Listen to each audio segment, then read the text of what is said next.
ہمارے محبوب صلی اللہ علیہ وسلم آپ سن لیجئے، جب آپ کی امت دعوت کی اس مبارک محنت کو زندگی کا مقصد بنائے گی، ہم آپ کی امت کی دعاؤں کو بھی ایسے قبول کریں گے جیسے ہم نبیوں کی دعاؤں کو قبول کرتے ہیں۔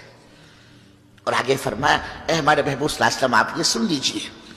جب آپ کی امت اس کام سے جان بچائے گی، جی چھڑائے گی،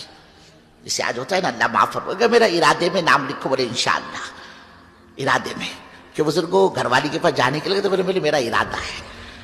بزرگوں کاروبار میں فیکٹری اور کارخانے کے لیے آدمی نہیں کہتا بولے میرا ارادہ ہے جانے کا، وہاں تو آدمی اپنی ضرورت سمجھ کر جاتا ہے، اور اللہ کے دین کا معاملہ ہے بزرگوں اللہ اپنے کو معاف فرمائے، ہم ارادوں میں کام کرتے ہیں۔